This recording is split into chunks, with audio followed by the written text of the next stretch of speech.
welcome to the Mom and Around podcast. This podcast is made by a mom, that's me, for moms, that's you. Today we have a very exciting guest, Galen, Dante, Celeste, and Sebastian's mom, Dr. Orlena. Hi, Orlena, how are you? I am very well. Thank you so much for having me. Yeah, so excited to have you on. This is our first international guest, so that's Yay! very exciting. You're breaking our international cherry over here. So you're calling us, or we're speaking from across the continent, which is exciting. Yep. I am in, well, I would say sunny Spain, but it's not actually that sunny today. It is sunny here in Texas. Very sunny, actually. It's a little chilly, though, but it's sunny. Perfect. Oh, my co-host there. So you have 4 children. How old are they? I know we talked about it before we started recording, but I like to let my guests know. Of course. So my oldest, Galen, is 15 and he's going to be 16 in July. His birth date is the 6th of the 7th of the 8th. So he had quite a nice, birth date. Yeah. And then Dante is just going to turn, oh my goodness, 14. So he's 13. He's going to be 14 in May. So just a few weeks away. And then my twins are 11. Nice. So all quite close together. Yeah. So you had 2 under 2 at one point, and then you had 2 more, and they were all under 5. Yeah, they were. So when my twins were born, my oldest was 4.5.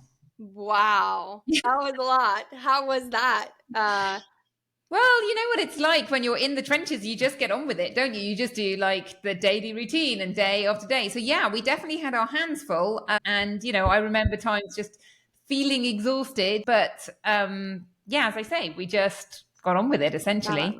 Yeah. And you definitely, you're out of, I feel like, the trenches, right? They're a little bit more independent. You still have your hands full now that they're all basically almost teenagers.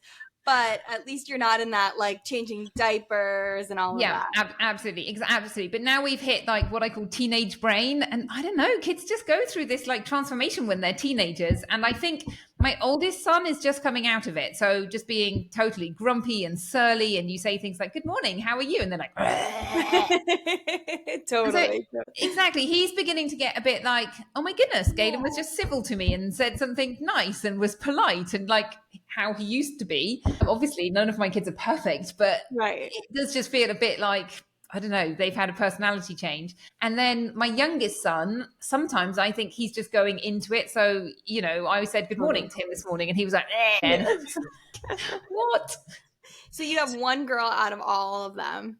I do. I call her my princess with boots because she's super active, super creative. And yeah, it's a bit of a shame she's not the oldest because I think she would, how the oldest girl always sort of takes care of everyone a bit. She totally would have done that. But being the youngest, essentially, she says she's 20 minutes older than her brother, but I think she's in a bit of a disadvantage. So yeah, but she can definitely stand up for herself. Do you know what I mean? When you've got 3 brothers and one of them's a twin, you learn to stand up for yourself. Totally. Definitely. I'm sure she has the personality. But she probably still bosses all of them around. Yeah, she does. I don't know. All of my kids are quite bossy. I don't seem to have that quiet, passive one. That just doesn't seem to exist in my house. They're all quite, emotionally, big emotions here. It's always someone's turn to have some big emotions about, I don't know, something relatively mundane. Yeah, but that's good. That means they feel safe at home, right? So That's true. That's very true. Yeah. Yeah. Oops. Hey, co-host. You talking? So you were talking about your career path. I would love to kind of delve into that a little bit.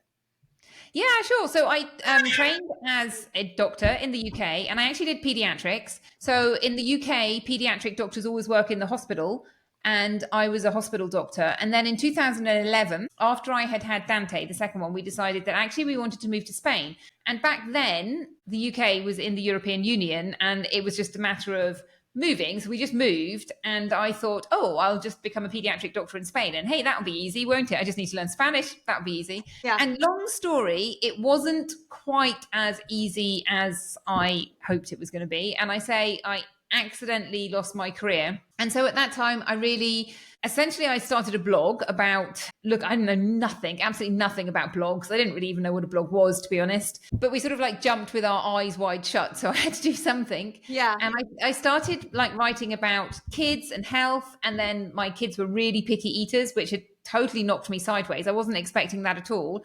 And so writing about how to help kids eat healthily and what to do if you have picky eaters. And then I think it was like 2018, thereabouts, I basically decided to pivot a little bit and really talk to parents and help parents with, or mothers particularly, or women Mm-hmm. with weight loss and healthy living. Well, for many reasons, but partly one of them being one of the problems that I saw was, families would come to me saying, "Oh, I want to teach my child to eat healthily." And actually, when we sort of dug down, actually, there was a lot of room for improvement. They weren't eating very healthily themselves. And one of the best things you can do to teach your kids healthy eating is just demonstrate healthy eating and cook healthy meals, and they'll just grow up thinking, oh, that's just normal eating, really. It Yeah. can be a little bit more complicated than that. So yeah, I pivoted in 2018 and now I do health coaching for women and I love it. Yeah, awesome. So I know that a lot of, parents, especially I know like people that I talk to that listen, have picky eaters. So obviously, to model eating healthy, like you said, but what other things can parents kind of do to encourage their eaters to at least try new foods or try to be a little Yeah, it's really difficult. It is difficult. Like I could do an entire podcast. I have done several podcasts just on this topic. It is difficult. And I think the first thing really is to understand that all kids are different and there is a spectrum of picky eating. So some children are Mhm. actually really adventurous eaters and they come, those children are actually more likely to overeat, particularly older on in age groups, because they Okay. just eat everything and they're happy eating that. Yeah. But as parents, they feel like easy to feed. And then, some children like have a few dislikes and some children have loads and loads of dislikes. And often that is tied up with other underlying causes. So for example, my son has anxiety. Okay. And it can go with other issues, and I think it's accepting that person, because it can be such a challenge. You just want to cook some dinner and have a nice family meal, Right. and like that's actually really difficult at times, especially when you've got 4 kids who have different likes and Yes. dislikes. And so it can create stress. And even now, my son is 11, and sometimes, he sits down and he's like, oh, there's nothing for me to eat. And it takes him a little bit of time Hmm. to come round and get to the idea of like, actually, yes, you can eat this. It's perfectly fine. There's still that anxiety there. Yeah.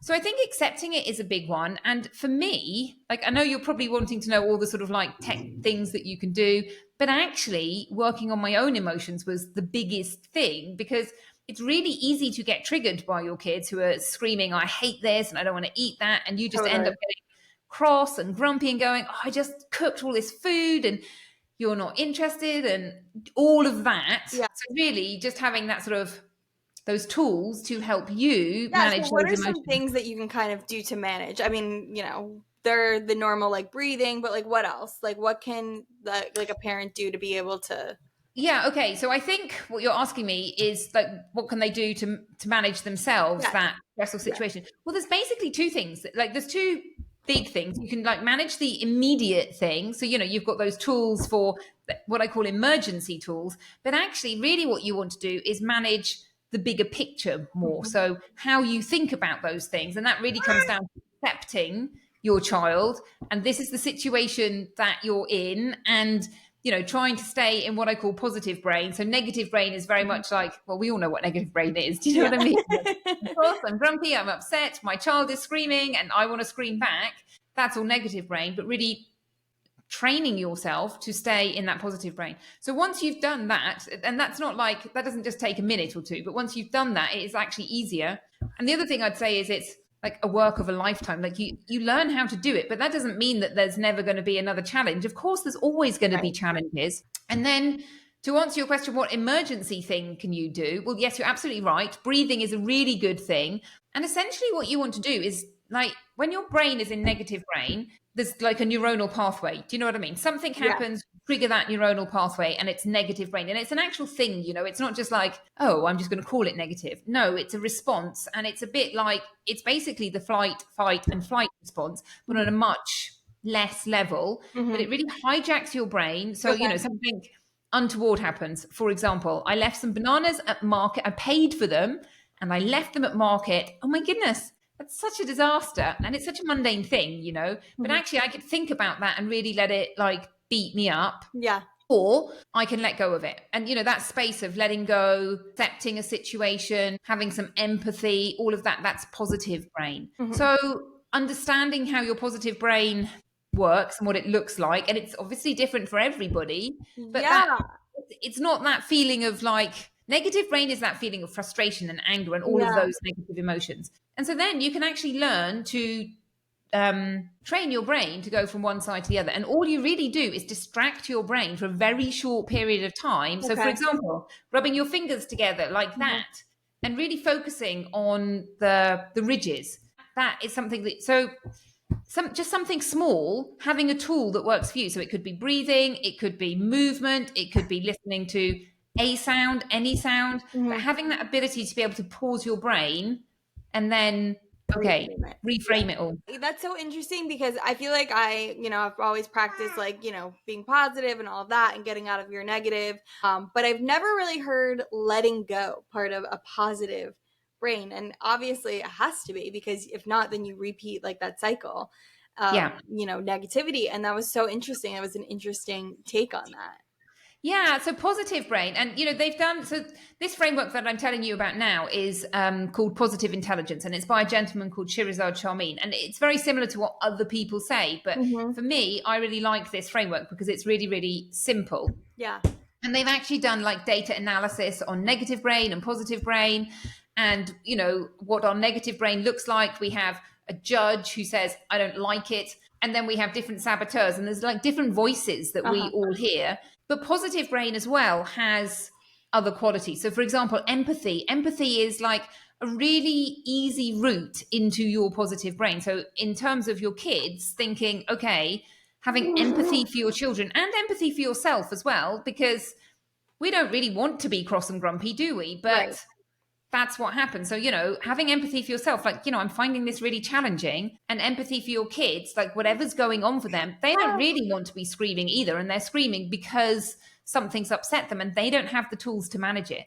So, all of having that empathy really helps you step into, hey, I can accept this situation. And Hmm. positive brain basically accepts the situation and goes, okay, I'm either going to accept it or I'm going to learn something from it. And there are different ways of learning from it. It's not just like finding a little gift. So, specifically, you can find different gifts. But yeah, when you accept something, it stops being such a big deal. Do you know what I mean? Like once Yeah. I've accepted, I've left the bananas behind. That's it. They've gone, and move on. Yeah, I love that. I'm so going to take that into my everyday life. Thank you. That was such a good little tip. How do you feel about parents who force their kids to eat something that they don't really want to try? Yeah, it's actually, you don't want to do that because it will just backfire on you, essentially. You don't want to force feed your kids anything, really. Like, actually, when you Mhm. think about it, one of the first things that children learn is to grab things and put them in their mouth. Mhm. And We're definitely so, there right now. yeah, exactly.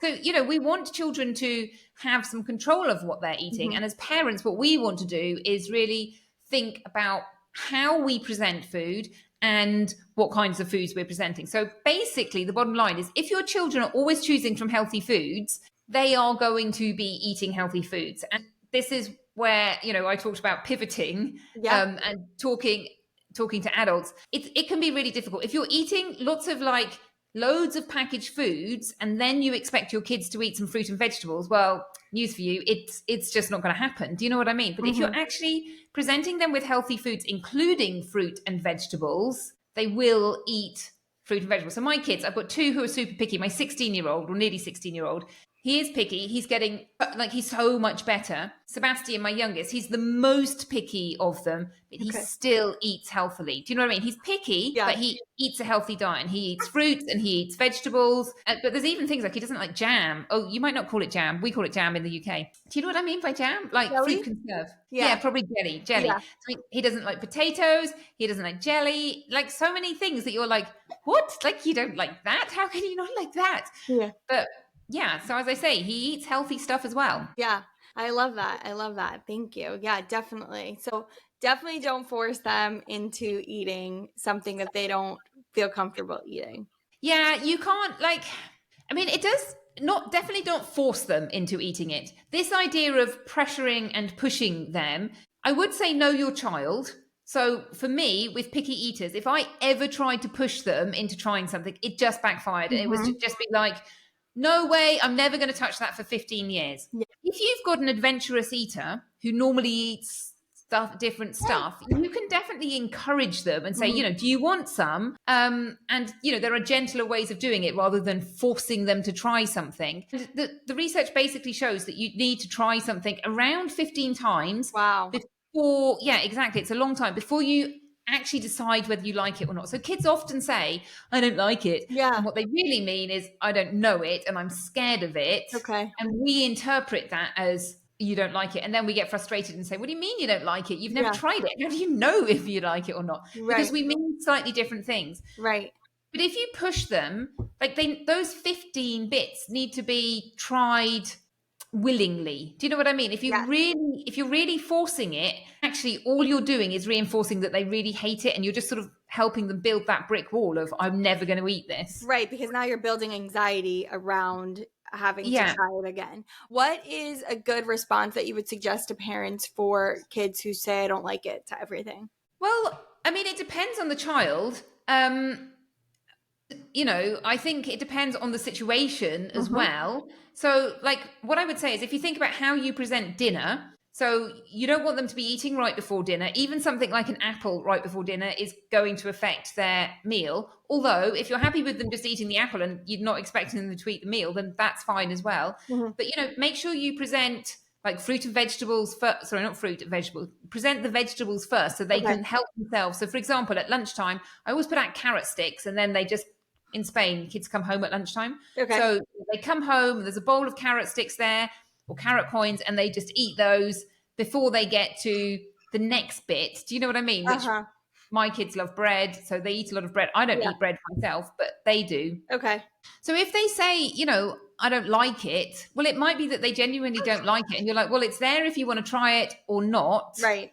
But yeah, So like I would just interesting. say, You're yeah, serving in like courses, basically. So you'll do vegetables first and then present something else. well, no, that sounds very posh. It's more like I just haven't got it ready. Do you know what I mean? So Uh-huh. by the time they come in, I can make sure I've got some carrot sticks on the table. Like Uh-huh. ideally, everything would be ready. It's just the reality is I'm still sort of like putting it on the table. Uh-huh. But yeah, so if they don't like it, be curious about why they don't want it. Like, so think about it from positive brain. Why don't you like it? Like, what's Okay. what's going on, as opposed to, yeah, don't make a big deal about it. Yeah. Basically, Yeah. Awesome. Thank you so much for that advice. You're a pediatric doctor. Do you have any kind of like advice for parents on, the first days? I know I have a lot of new parents that are very new in this. What's some of your like biggest takeaways from that time in your life? yeah, that's a really good question. And I would say, well, number one, if you can, breastfeed. And most people can breastfeed. There are a few reasons why you can't, but the vast majority of people can breastfeed.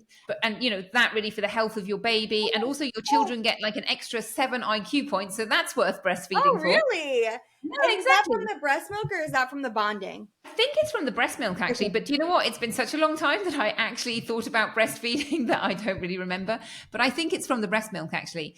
And it's good for their immune system and things like that. Yes. Yeah. Really, the biggest thing is take some time for yourself and really enjoy it, because it's so easy for parenting to be this overwhelming, oh my goodness, I'm struggling, stress, stress, stress. It is stressful. There's a lot of stress that goes on with parenting. Kids do not have this manual that they have read, which is like how to make it easy for their Yeah. parents. But so, yeah, take some time for yourself and look after yourself so that you've got the energy to actually enjoy it. And when I say take the time for yourself and look after yourself, that's basically what I teach people to do now. And Yeah.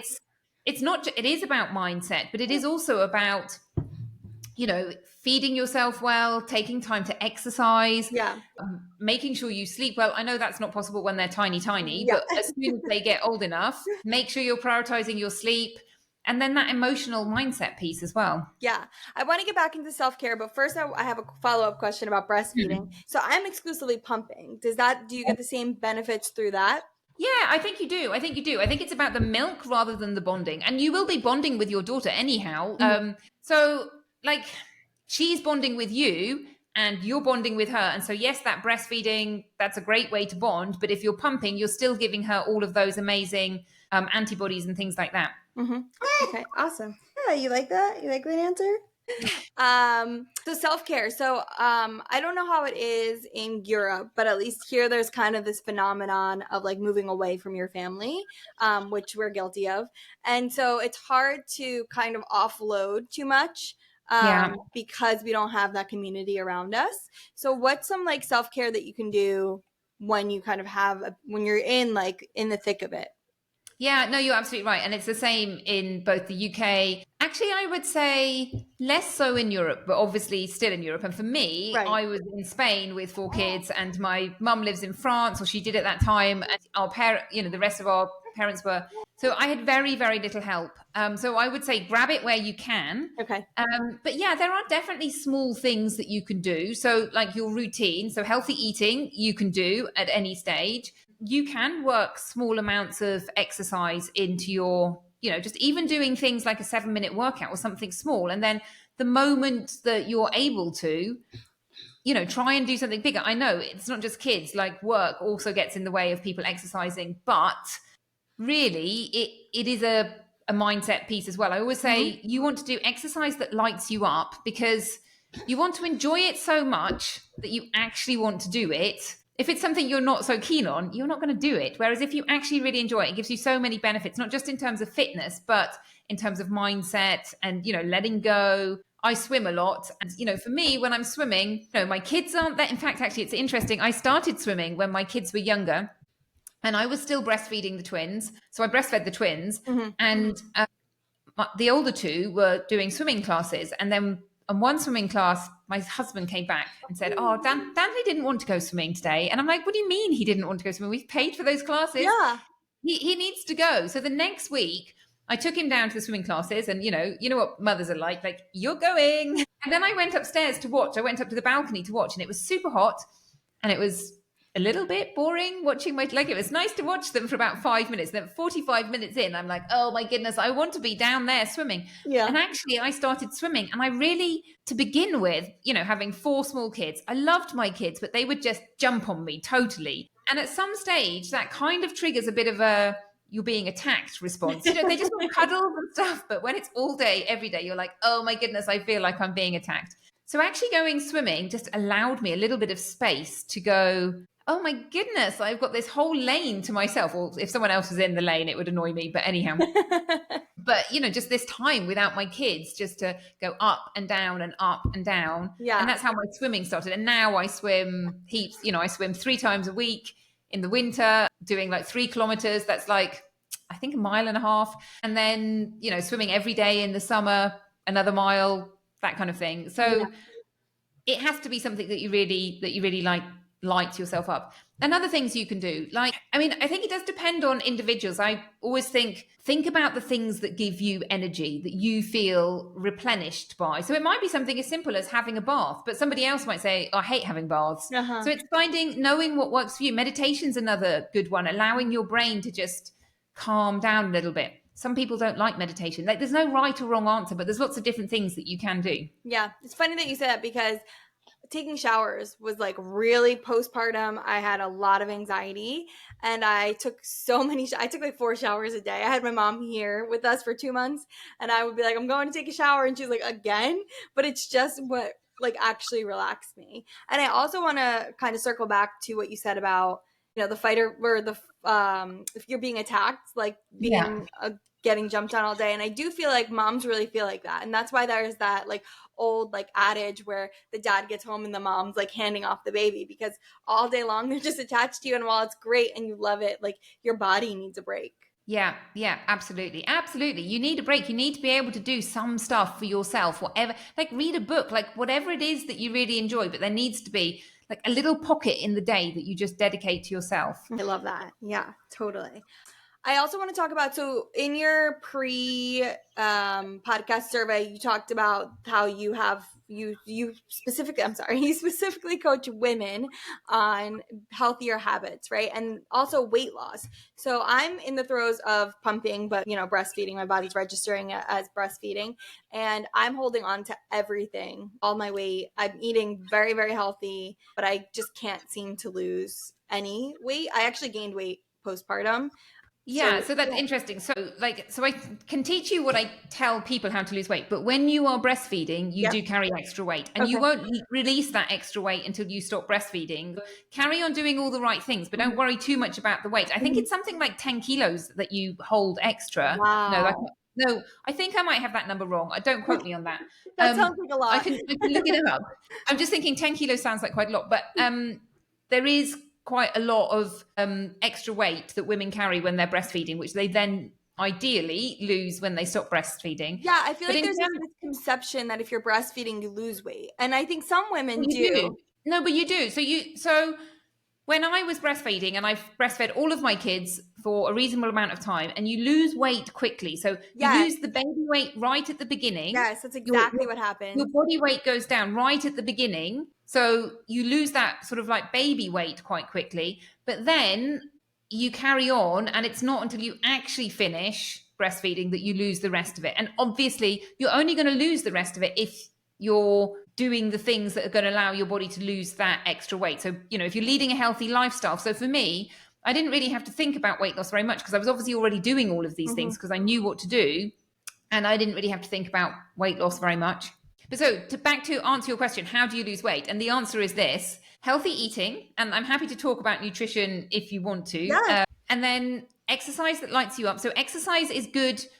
It's not the biggest thing to lose weight, but it does help you feel good and fit, and it does contribute to weight loss. And there's different types of exercise. So for women over 40, you really want to be thinking about your muscle bulk as well, because women over 40, they tend to lose their muscle bulk. So making sure that you're doing some resistance training to keep your muscles up, as well as some cardiovascular training. Sleep is very important, which is obviously very difficult when you have a young baby because you aren't getting enough sleep. And they say really for the first 5 years of a baby's life, you've got disrupted sleep. So that's quite a long time of disrupted sleep. Exactly. And then the emotional aspect. So really looking after your emotions and stress levels, essentially. And having babies is stressful. So you have to have those tools. So to think about nutrition, I mean, there are different ways of losing weight, but really the healthiest way of eating is what's called a plant-based diet. So that is really, it doesn't have to be like no meat, but it's like plant forwards. Do you know what I mean? Most of your plate is fruit and vegetables. Well, vegetables,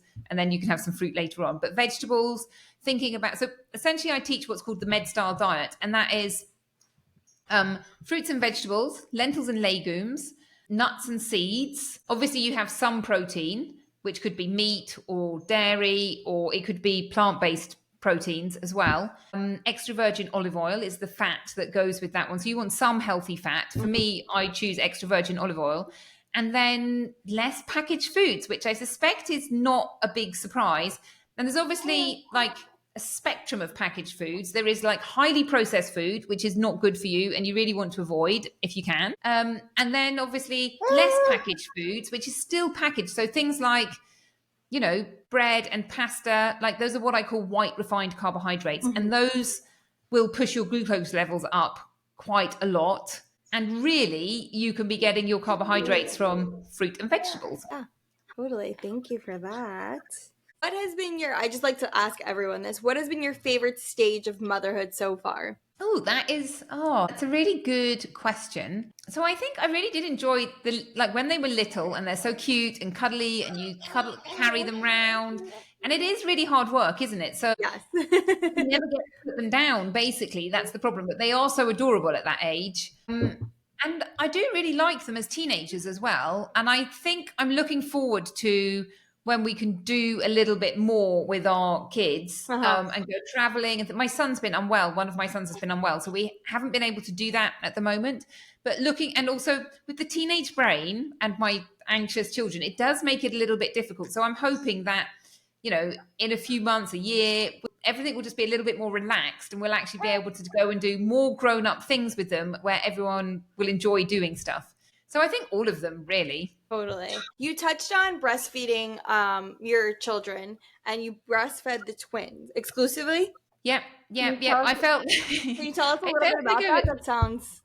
Yeah, I felt like I was a cow that was being milked. I just basically sat in a room pretty much all day breastfeeding. And it was kind of difficult because logistically you've got, one baby. And so I can remember, like, if I was sitting on the bed, like, it was fine if somebody could hand me the babies, Right. but if you're by yourself, which often happens, Yeah. I would have to sort of like get them into position. So I would have one and then I would have the other one. This was when they were tiny. When they were older, Right. it was a little bit easier. But at that time when basically all they do is eat and sleep and eat and sleep, Uh-huh. that bit just felt like, yeah, I don't do much other than sit here and. Yeah, But and yeah. breastfeed. Were they on like different schedules? No, they fed at the same time. Oh, Yeah. interesting. Okay. How long do you suggest breastfeeding for? Well, as long as you feel comfortable, really. Like, I breastfed, I can't remember now, to be perfectly honest, but it was like 18 months that I fed them. But that obviously, they have, in the UK, we call it weaning when they go onto solids. So they went onto solids, and then obviously the breast milk goes down quite a lot. So they might just be having it at nighttime or a little bit. Do you know what I mean? So I say 18 months, but it wasn't 18 months all the time. It was like 6 months of, exclusively breastfed, and then you introduce solids, and then they're eating mostly solids, but just having a little bit. So I don't think there's any right or wrong answer to that question. And I think, some people feel uncomfortable with that, but I don't know. I think it's good for your baby, basically. They're still babies at 18 months, I think. Yes, I think so too. Definitely. Do you want to go into your birth stories for all four? I'm happy to, if you want me to. So for my first son, he was a little bit late. So he was born at like 42 weeks, I think. And I ended up having a cesarean section for him because he got a bit of distress. And then he was breathing a little bit fast. And they said, oh, we need to take him to the neonatal intensive care unit. But I was obviously, at the time, I was working in a hospital. I was doing exactly that. And I was like, no, I think he's fine. And they were like, no, he's not. He's coming with us. And I'm like, no, he's just breathing a little bit fine. Like total mum brain. It's like, I don't really want my son to go to that neonatal unit. I just like him to stay here. So he spent a few days in the intensive care unit and he was fine. And then, so Dante, my second son, he was what's called a VBAC, like a vaginal birth after cesarean. And it went quite well, except that he was born at the beginning of May, and it was May holiday in the UK. And so on Monday morning, I wanted an epidural, and they put it in, and it just did not work. And sadly, like if it had been any normal day, the consultant would have come round and they would have done it for me, but that just didn't happen because everyone was on holiday. Oh, so, no. Yeah, unfortunately, my epidural didn't work. I think they managed to get it in the end, and he was all fine and came home like the next day, super quick. And then with my twins, they were just born. a follow-up question. Sorry. For your first, so he was having breathing issues. How was that as a doctor, like kind of going into labor, first of all, and then because he had complications to begin with, you need to have a C-section. How was like all of that experience? Because you experienced it on one end and now you're experiencing on the other end. And totally. And like at the time I was doing pediatrics, so I actually decided, because where we lived, the hospitals were quite close together, so I decided I'd go to a different hospital because I didn't really want to be giving birth with all my work colleagues would have been there. All the people I was working with, the midwives, the other doctors, I was like, I don't really want to do this here. So I went down the road. For my second son, I'd stopped working at that hospital, so I actually had him at the closer hospital. So yeah, I mean, on one level it was kind of fine because it was an environment that I was very comfortable in. I think my husband, because he was obviously there, he's not a doctor. Well, he is, but he's not a medical doctor. But he is uncomfortable in those kind of situations. So I think for him, it was like, stress inducing. Whereas for me, I was just like, actually, I'm going to put just let them get on with it. And by the time they said, oh, you need to have a cesarean section, I was a bit like, oh, I'm actually quite glad, because I'd got to this stage where I just felt so exhausted and it was so painful and I couldn't get him out. And I was like, oh, it's all going to be over in 20 minutes. Like by the time they decided to do a cesarean section, I know it happens quite quickly and I'll be like, oh, thank goodness. Quick result. Yeah. When they said that he was breathing a bit quickly, I think, and it was a doctor that was more junior than me, and I was like, no, his breathing's fine. It's absolutely fine. And they were like, they had to come back. I was like, go away. It's fine. They had to send somebody back and say, it's really not fine. We know you're a pediatric doctor, but your child still needs to come. But that was just that kind of like, I don't want my son to go. I want him to stay with me. I don't want him to go to the intensive care unit. That total lack of objectivity. They say, don't treat your kids. Don't treat yourself or your kids. So, yeah. Yeah, and then my other two, they were actually born in Spain, which was interesting because at the Yeah, time, what was the difference in everything?